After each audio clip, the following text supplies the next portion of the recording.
So this is a little one-shot video on Rita Raley. The chapter in the book Raw Data is an Oxymoron, which is called Dataveillance and Countervailance. So dataveillance is the surveillance state or the surveillance capitalism that we're in. She explains how cookies work. So whenever you connect to websites, they get some information of you. Even when you would delete your cookie, when you would reconnect to the same platform, they would see, oh, that's you, and you would get the cookie back. And in this way, it's really hard to anonymize data because there's always information that identifies you in some way. One thing that she phrases is that the truth is operational, so it doesn't really matter if the data is wrong or faulty.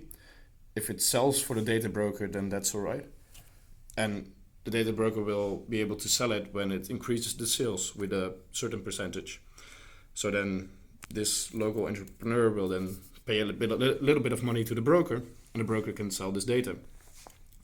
So it doesn't really have to be the truth, the data. She said that 37% of the US is not willing to have a personalized internet if they are asked. And there's no central authority of this because all these databases are sort of separate entities. They connect together, but there's no central authority that we can point to stop this system. It would be all right if it works like this, where you have your digital profile, and this is your data, and your data influences your digital profile. But what these people are looking for is actually influencing you in a way. They want you to buy stuff. They want you to do stuff. So they want to change the actual person. So in that sense, it becomes tricky. And she gives some examples of how people try to fight this. So there are these more computer science things, like My Data movement, where you get your data back. Diaspora is a social network where you local host your data. Eyebrows is a system where you can see everyone else on the internet, and in this sense, people become more aware of their privacy.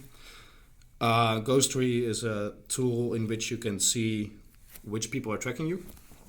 The problem with this is the problem becomes individualized, so the problem becomes yours, and it's not a problem of the institution or the system.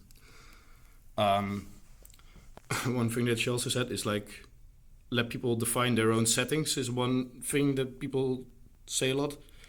But this is exactly how Facebook works, right? Like we set our own likes and we share them with the platform. And that influences our model and influences us in the end. And then she talks about how artists engage with this. So there's this swipe project where you pay with your identity card. So it's sold to brokers, and you will see which brokers are buying for your drink, basically. And there's this project where you can see how you are doing compared to others based on your Google search. So the more popular you are, the higher you will be on the screen.